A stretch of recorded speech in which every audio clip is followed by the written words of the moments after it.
Welcome back, everybody, to Warlord of SBAS plays Torment, Tides in Numenera, episode 71. Last time we talked to Adrius about, well, her and the past about this area. And this time we're gonna go and use the mirror caster so we can go into the past. So let's talk to. You have proven to me I can trust you. Only remember that you have learned in these tasks. Be gentle as Sirion. You are violating his mind. Be true to his path. Find what you need and return without causing him harm. You have a duty to preserve his life as he intended it, if it at all possible. She presses the box into your hands. Tidal energy swirls around it, drawing you in like a maelstrom. You focus in on it, opening your innermost eye, and you are torn from your body.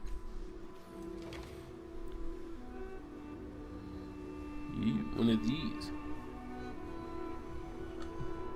When you first open your eyes, there is only a ruddy glow of frightening shapes in the shadow around you. The air is hot and stifling. As your eyes adjust, you realize that you're outside, but the sky is darkened by clouds of pitch. The ruddy glow comes from lava flows as the trundle down distant mountains into volcanic fields all around you. The sharp towers pierce the sky, taper like the bones of a rib. Cage, indeed, they look like bones in every way, as is the ground beneath you.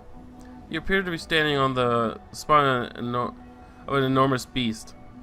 The bottom of his jaw can be seen far in the distance, half buried beneath the layer of cooled lava. Most of the bone towers look identical, but one shines from the inside with an odd blue light. The top of the glowing tower has been snapped off, and what looks like a transport hovers next to its peak. It's your transport. You were sent here to find something. Twisted bridges connect the spines of the volcanic fields around you. In one direction lie an enormous formation of obsidian arches, spires, a well. In other directions, a narrow pass is carved into the mountain face. The field leading to the canyon is ultimately illuminated by hundreds of glowing lights. You know this body wasn't sent to find Mezov, but Adrius said he'd appear. Perhaps following through events will lead to him.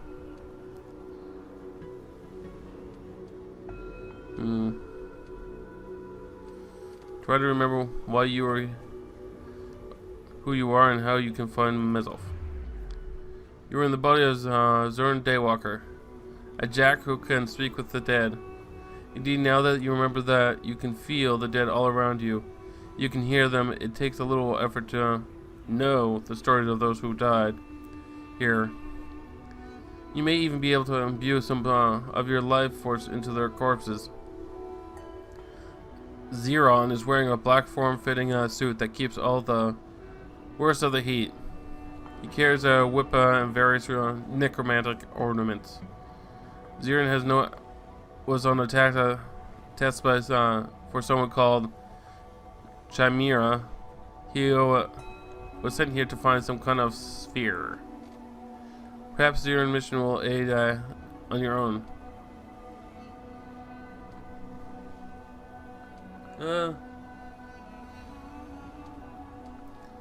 Use your connection with the dead to learn more about the area of the spine. Your ability is called the Fields of Bleh, and many have lived and died here, though it seems a terrible place to live. Scavengers from Sturgis Cliffs have been through here in recent centuries seeking treasures of the past. Before that, it was mutants fleeing revolution after bloody revolution in a place called Bleh. Before that, refugees from a village called Bleh. Before that, the Bleh themselves. You seek a glimmer of a powerful artifact. Hundreds of years ago, there was a battle here.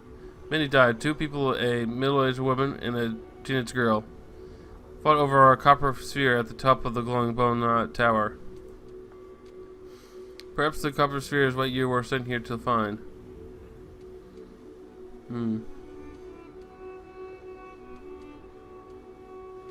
Explore the tower around the spine.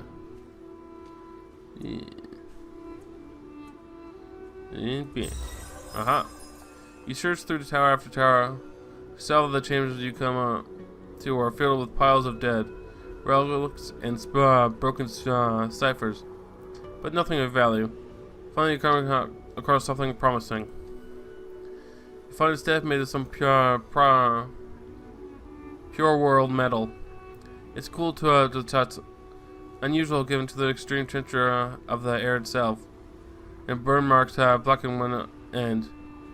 Very likely this was used as a weapon. May work again, but probably only once. You take the staff with you. Go to the obsidian formation. Crossing the volcanic plains, you arrive at the obsidian formation. Massive structure of cool, shining rock, leap from the ground, curling into impossible shapes on an enormous black well rings. Most of the formation rising 100 meters out of the ground in place. The obsidian formation, or dark, white and desolate. A hot wind blows from the magma and flows further off. Here nothing flows in, nothing lives. In the distance you can see the spine and bone towers, and in the other direction the plains stop at sheer cliffs face, with a mountain pass carved in between. Yeah. Use your connection to the dead to learn more about this location. The obsidian formation did not form naturally. Creatures made of pure light, called the fireweights, formed these structures out of hot, flowing magma. Then supercooled them into shapes that they are in now. The weights were trying to get at something or someone.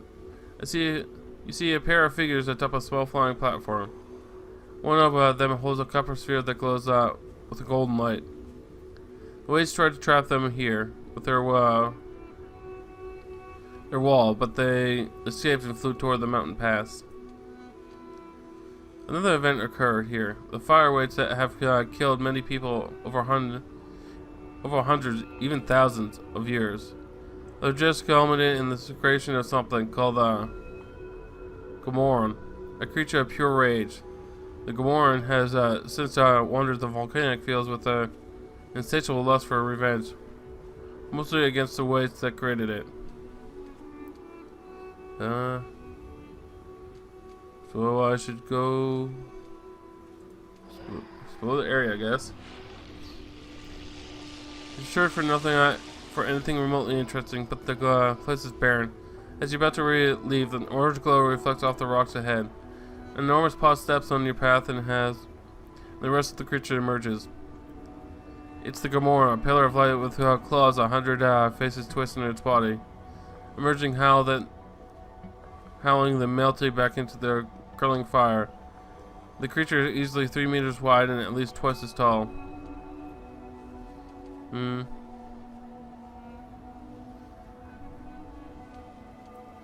Run to the mountain pass. You run, the German war behind you, but it doesn't seem to interest in you. In particular, after a while it roars fall away into the distance. I have no reason to fight that. The mountain pass is still some distance away, but you're close enough to see that there's too much rubble at the bottom to make out your way through. Spread out in front of the cliffs is a great volcanic plain. Across the entire expanse are hundreds and hundreds of creatures, lit with dim glow that has nothing to do with magma. You know this creature you call fireweights. At the moment they seem to be ignoring you. Use your connection to the dead to learn more about this location. You see a group of people in tattered clothing march through the pass and out the fields. They are terrified, having lost many of their number to the weights. You see two figures riding a small flying platform, almost like a shield. Suddenly, the platform teeters and the figures fall. You can see the spot where the shield fell, and though the bodies are no longer there, you can feel their presence very strongly. And there is a short distance away. You can see where one of the figures drop what looks like a copper sphere.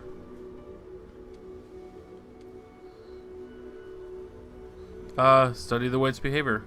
Good to know how to avoid them. Ha! You stay near them, watching for a long time. At first, they seem to just wandering throughout without rhyme or reason. But then you realize that the shifts you feel in the air, temperature, are not random nor natural. The whites themselves are causing them. Indeed, once you figure this out, you can see how they use the temperature of the air as a kind of communication between each other. Maybe you could use this information to slip past them.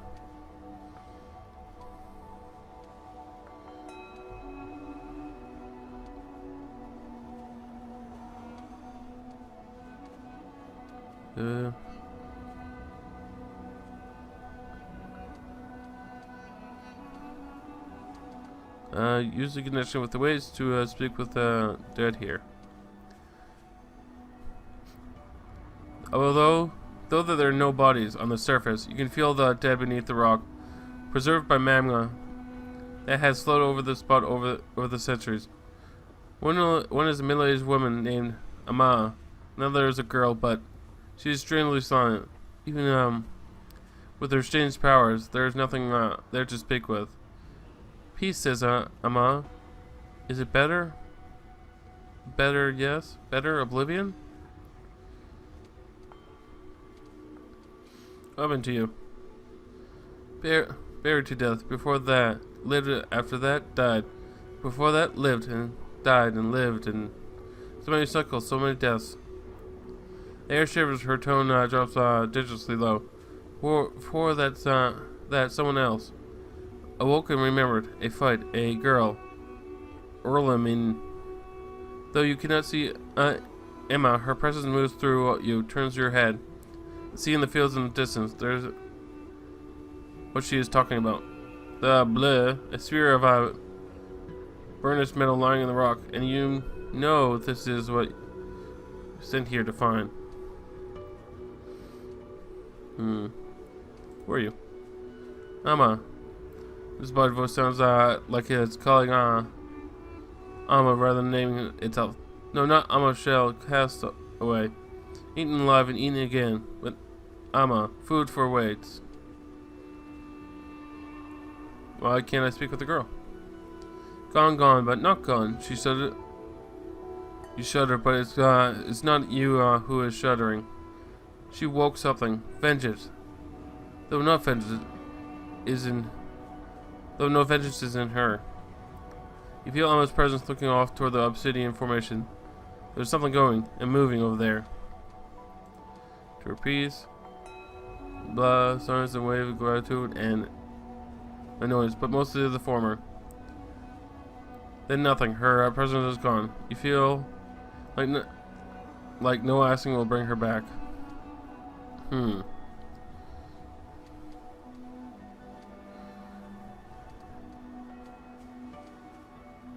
So I can use what I know to bring that thing back here, I think, but I'm gonna try to explore carefully first. You search for a time, but there's very little out here in the fields. You do not find some kind of large shield. You do find some large shield embedded in that molten rock nearby. You also feel, rather than see, the strange presence of death here. You try to search further, but a group of fire rays crowd in and threaten you. It's going to be difficult to get past them. Get your shield. Weights don't bother you as you try to pry the shield out from the ground. But after a few moments of tugging, you digging, you realize it isn't possible. The rock has cooled and melted and cooled again. Several times around the device. It's not going anywhere. Alright. So, attacking the whites would be stupid, probably kill me. This would be stupid, probably kill me. that wouldn't work. I think what I'm going to do is go here, seek the Gamorum.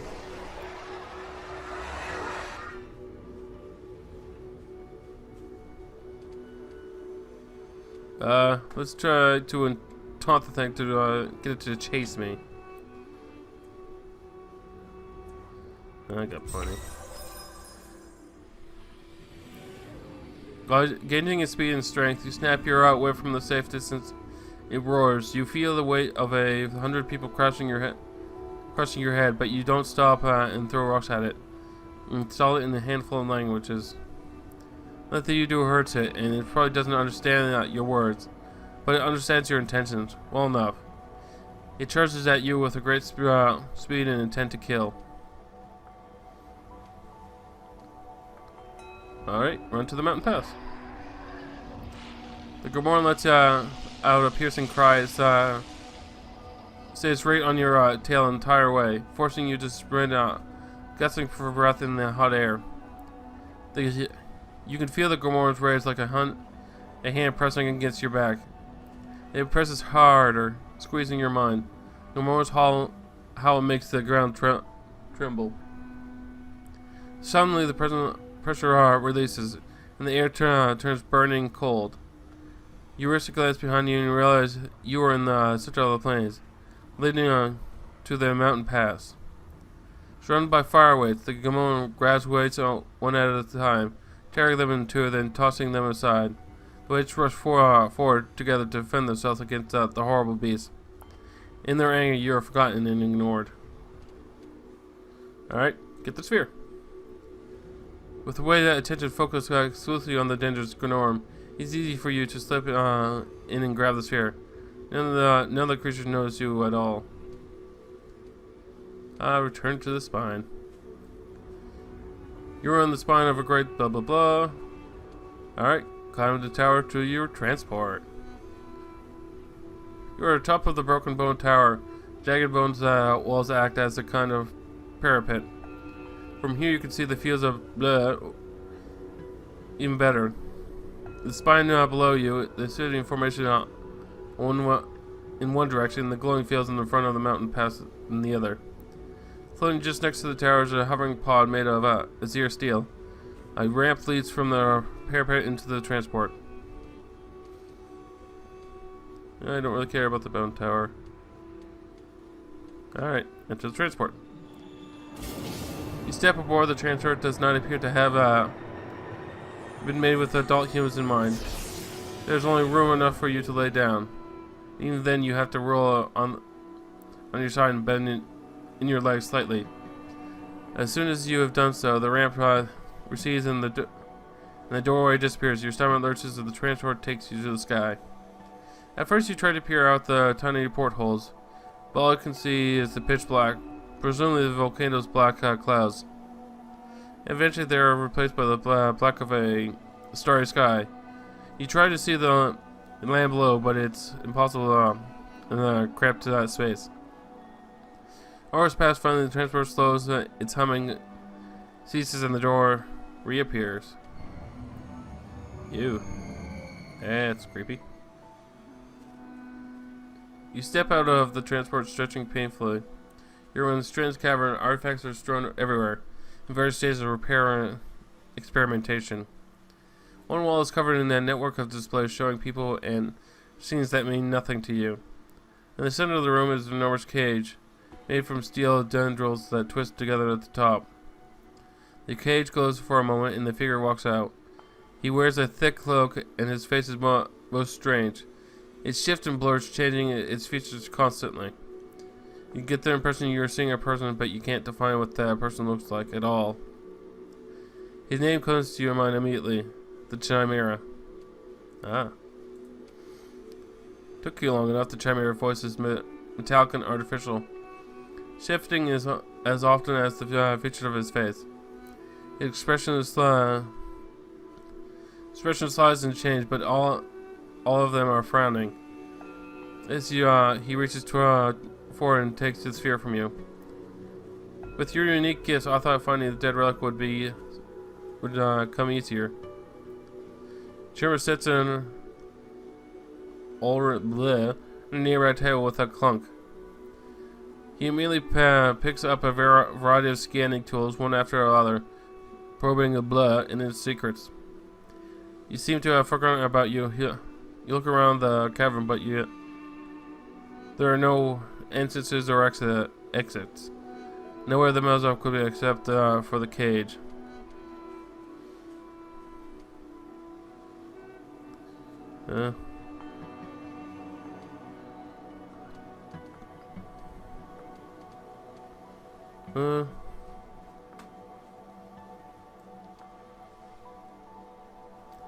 Oh, I don't know. Examine the cage. Take 2 steps toward the cage, but the moment you reach your hand toward it, the Charmander stops you with a bark. What do you think you're doing? Your mission is complete. You have no purpose for you here.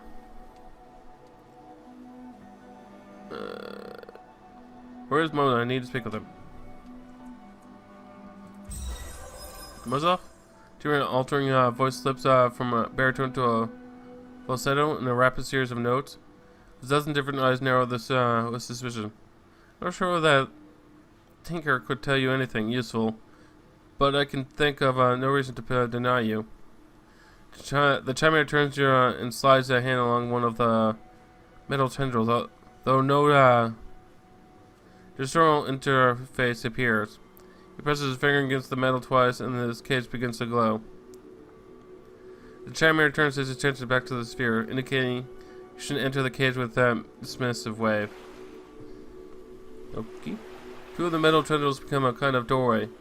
On the other side, Mozov squats on some sandy alien shore. Stars twinkle in the sky behind him, but there are no stars you recognize. He picks up his head as though he heard something. Then he turns around to face you. One of his eye sockets is artificial, alternating projecting a human eye, a snake eye, and something even more alien. In the time he looks you over, he looks like a shipwreck survivor. Bare chested, ragged pants, ragged beard. If so, he's better fan than you expect. Zeron, he says. The human eye squinting in the light. What the hell do you want? He peers forward as though trying to see into the cavern.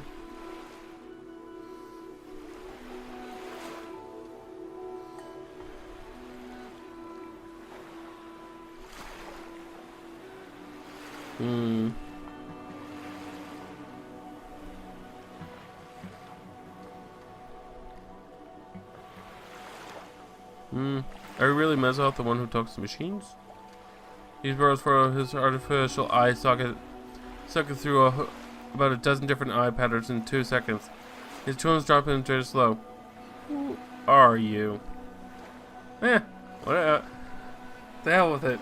We'll tell him the truth. I'm not really Zern. I'm a new cast-off using a mirror caster to project myself. I was told you fix the resonance chamber. Mozov's human eye grows as wide as a saucer. His other eye flips through a few images, landing on a red eye with 3 pupils that scrutinize you up and down. This is beyond me, and that's saying something, he says. About the resonance chamber, though, only one who benefits from it is the changing god. That bastard got nobody's interest at heart but his own. Don't listen to a damn thing he says.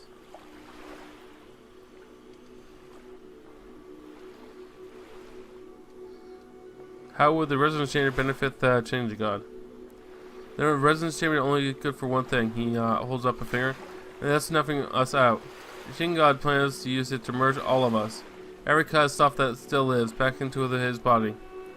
That's his plan for stopping the sorrow. He puts a grease-stained hand on your shoulder. Look, I don't know who you are or what your part is in this is, but you cannot let him activate the chamber. You need glance over the shoulder at something in the cavern. Through when you turn, you see nothing there. The first is alive, he whispers, drawing your attention back to him. And she's got her own plan for the chamber, one that won't kill us all. Your starter has a new cast-off body that he plans to use a catalyst for the chamber, but the first has a better plan. Something that won't snuff us out, every last one of us. Look for her in the bloom. This says grimly. Just make sure you die. You don't. Before he finishes, you feel a wrenching twist in the center of your body, like your heart's being wrung dry. Your vision tunnels back, and you feel as though your body is being sucked through a steel pipe. You're being pulled out of the mirror, but it's far more painful than it has ever was before. The image of the cave and everything else disappears. I'm starting to figure this weird place out. Ew. What's going on?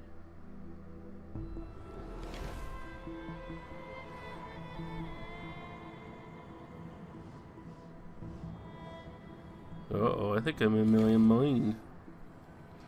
Spectre. But my theory is correct. I think I had a theory that the Spectre was actually the changing god. Let's see if my theory is true. You plant your hand on the icy floor. You push staring up to your feet. Every inch of your body aches as though you've been crushed in a massive hand. The Spectre stands before you, impressive. He may be your image, but he seems more solid than before. The phantom tendrils, tendrils, close around your forehead, cool and soothing. You find yourself staring at your hand, a solid, real hand. Across from you, the Spectre is still transparent. The tendrils tighten once, as if confirmation or warning.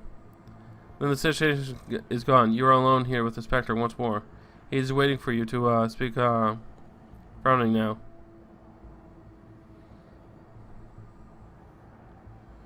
Collect your thoughts. Concentrate, struggling to gather your thoughts, but the world through your head like hot sand. The Spectre size seeming less solid now that he has a moment ago. You need to talk, he says. You barely hear him through the pain. But this is your mind, honed in your duel against Bleh, sharpened by the glittering edge. You clear your pain from your limbs and gather your thoughts to you, focusing upon your eyes. Expect now slightly transparent and speak again. I have something I've been meaning to tell you. You see, I haven't been completely honest with you. I'm not part of you. You're part of me. I created you. I'm the changing god. Ha! Knew it.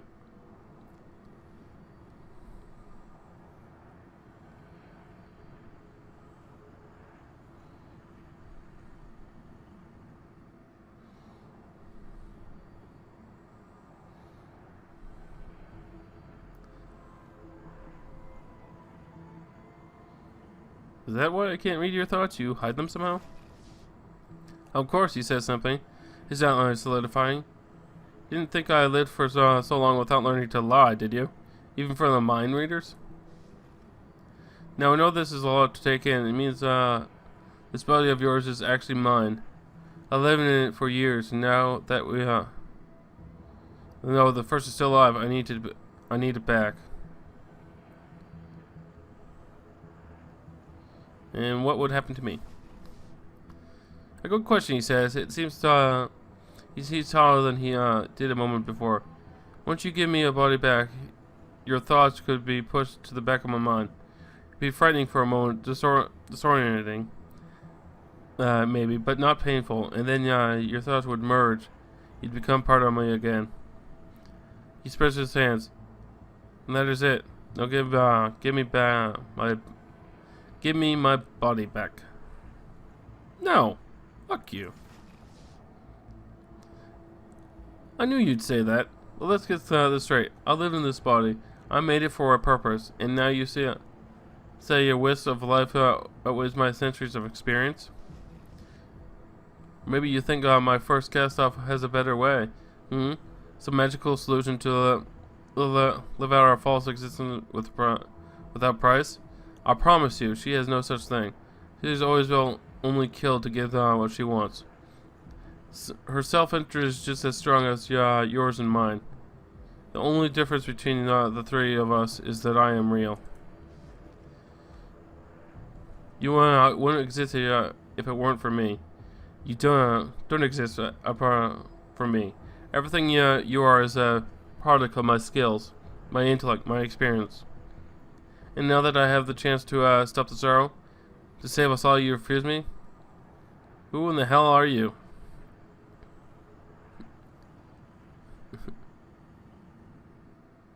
I could say I'm changing God. Just be a smart ass. Fuck it. Be a smart ass. Always be a smart ass. Changing God, bitch. Ha! No. Let me tell you what you are. You're an accident of fate. A parasite in the mind I built. You are a child. I don't want to destroy you, but I will if I must. Give me control. Never. Then I'll take it, the Spectre says and spreads his arms. Tidal energy pours from the air around you, flowing into the Spectre. Ground itself slips around your feet, holding you in place. You feel your grip on your body and your mind slipping by finger lengths. You are diminishing. He is winning. You search your mind, your hard-earned memories for something that will loosen his hold on you.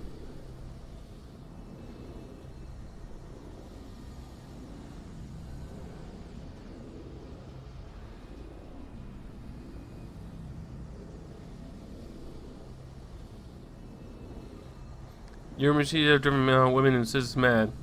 What makes you think you deserve it to return? Spectre wants as if you struck him, and muttered something under his breath. His outline is becoming hazier. Call upon the ghostly woman from the recess of your mind. The moment your mind touches on her, she is there. Facing the Spectre's sorrow and anger radiating from her eyes and her heart. Scowling, the Spectre flicks her hands to the side of a dismissive gesture, and she fades away once more, taking some of the radiance with her. His outline flickers once, like a candle in a soft breeze. I don't want to unleash the words of Korra.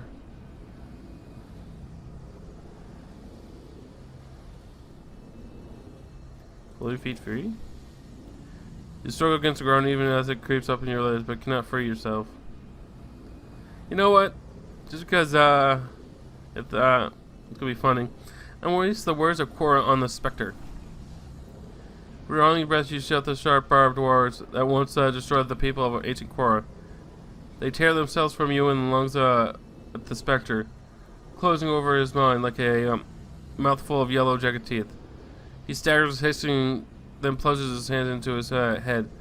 One by one, the Spectre pulls the words out and crushes them in his now fading fists.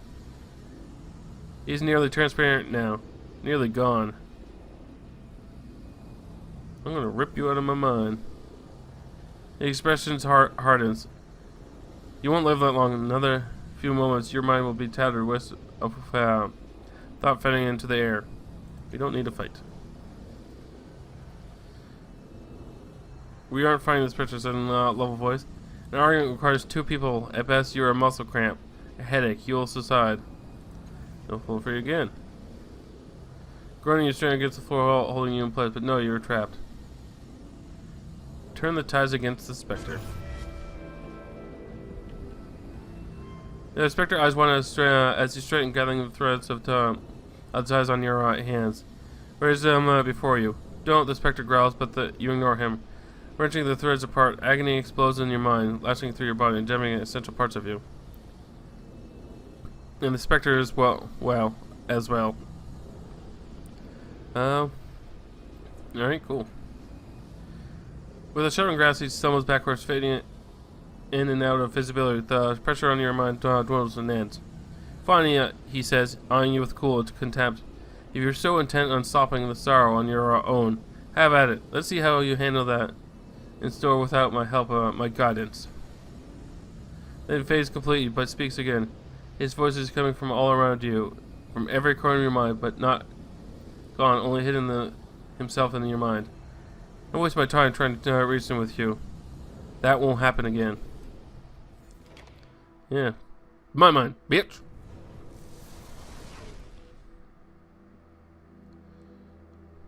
Can't touch the.